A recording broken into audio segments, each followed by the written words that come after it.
Thank you very much.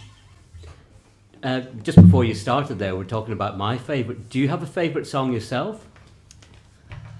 I think it changes. One of my favourites is not as strong. Just I think it's because it's quite personal to me, and I wrote it at a time where I was probably like just feeling really, really crappy. And sometimes those songs are kind of the nicest. Yeah. And I wrote it quite quickly. But then I also really like Above Ground. Probably same reason, it's really quite personal to me, but it's just that's like really emotional in like a really raw emotional type of way. So. And are most of your songs are they sourced from emotion? Yeah, I think so. I find it hard. I'm not the kind of person that can just sit down and say I'm going to write a song today. I have to feel something. It has to be sort of flow from that kind of energy. I sound like such a hippie. But yeah, it's like I said, I'm quite intuitive, so it is emotional sort of experience. And when you play songs, is there a danger that you get tired of a song because you play it too often, or? Oh yeah. The last couple of months we've just had some time off just to watch TV, and it's been really nice. Just because you can play them over and over again and think, I'm so fed up of this. Yeah. And actually, it's not that it's bad, it's just you just need time off to do nothing and then go back to it. Because after a couple of months, I was like really missing playing, and it's nice to hear the songs kind of in a sort of fresh. So you come back to it with renewed energy? Yeah. What are your impressions of the Leicester music scene at the moment? I've not been out much. That's not a good example. You're the very person we're trying to reach. I know. I've been sat watching my television. I've always just thought the Leicester music scene's just really vibrant, and it's so welcoming. It's the kind of place that you can get into music quite easily, and it's also accessible for people listening to music. There's loads of venues and different festivals going on, and free gigs as well. And I just think it's just such a great music scene. And there's what's nice is that each year you see new names on the rosters, people popping up, and I'm kind of I've not heard of this person before, and it's just really nice to show up and be surprised by someone. Yeah. And as a musician, do you feel a sense of frustration that you don't tend to earn a lot playing music on the local scene? Is that a frustration, or are you more into it because of the art of the music? I think I've just kind of accepted that you don't make any money from it, which I don't think that should be the case, because I think musicians pay musicians, and they're normally quite supportive of each other, but I think promoters, they're there to make money usually. And I think sometimes that's kind of frustrating, because you obviously put a lot of time and energy into creating this work that you've done, and I think people take that for granted. It's people say, oh, I just lent my friend your CD and they burnt a copy of it, and I'm like, that's great, they're sharing my music, but you've just cost me a tenner. So I think it's more about the time and energy you've put into it, and you just want people to appreciate that and realise that it doesn't just happen overnight. And I think there's a culture, especially I think in this country, that you go on X Factor, you get famous, and that happens instantly, and it just doesn't.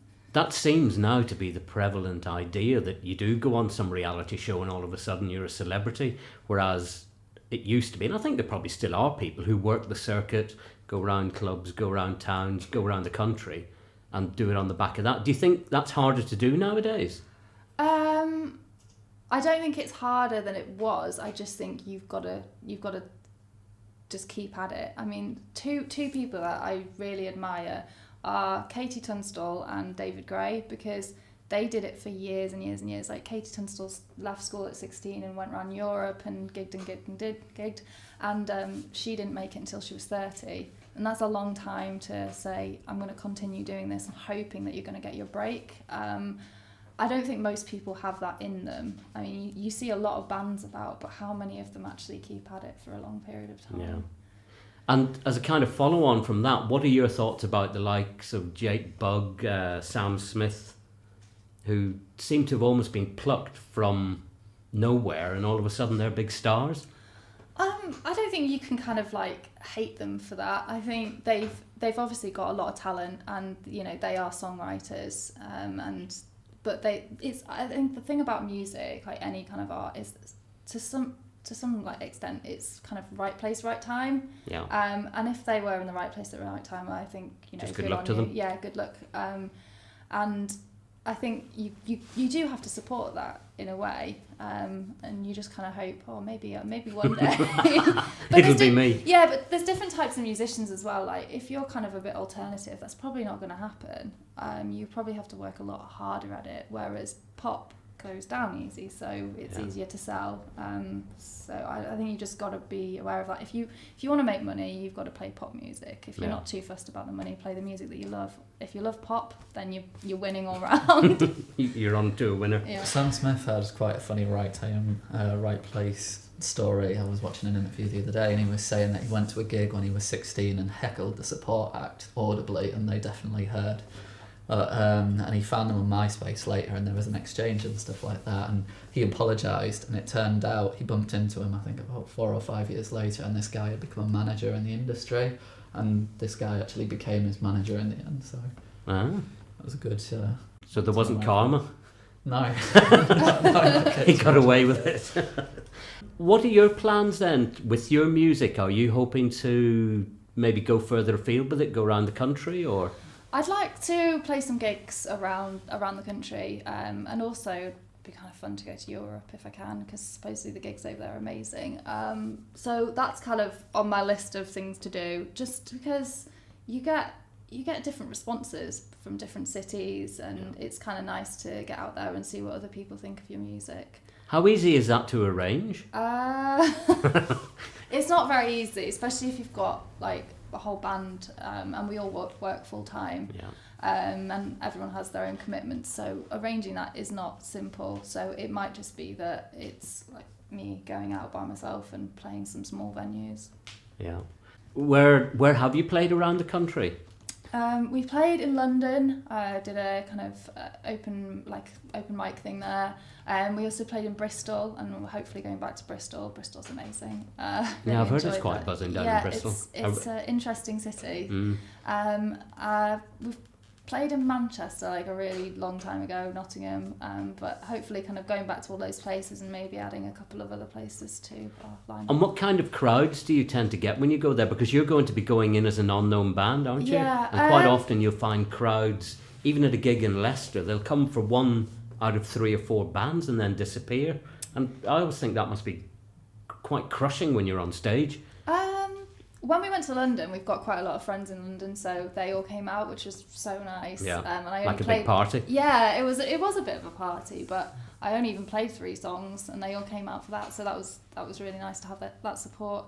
In other cities, it's a bit more variable, so it just depends who's on after us, as to kind of who turns up. But when we went to Bristol, there was just a couple sitting there, and they were like, "Oh, we quite liked your sound check. We'll stay." Yeah. So that's nice. And how do you have trouble, not so much firing yourself up, but really motivating yourself if you're in a room where there aren't that many people? Sometimes. I think it really just depends how I feel. Yeah. Most of the time I just think you've got to play how you'd normally play to a full room of people and not worry too much. Yeah. Is there anybody around Leicester that you're particularly watching at the moment, or think sounds rather good, or could, I don't want to go down the commercial route, but you think could maybe break through? I don't know if she has broken through already, but I still really like Charlotte Carpenter. I just think she's got such a sort of dark, kind of unique sound, and she does, she seems to be doing really well for herself, and I think she should, because she's very good. So I'd really like to see her kind of go forward a bit more. Have you any other people? I don't know, You're showing up your ignorance of the Leicester music scene. I'll be honest, I do feel a little bit out of touch, just because I've just taken like a couple of months off, and within that time I think so much changes. Yeah. Actually, But Charlotte's a good example of what you were saying about going. She has toured around the country, hasn't she? Yeah, she's like so on it. I just wish I had her energy. Someone else that I actually think, I should have mentioned this before, who I just think Hope does so well, is Martha Bean. Yeah. She's a completely different style, but she's just amazing. Went to her album launch in September. And The Musician? Yeah. No, it wasn't at The the Y Musician. It was Theatre. Was it the Y? The Oh, Y. yeah.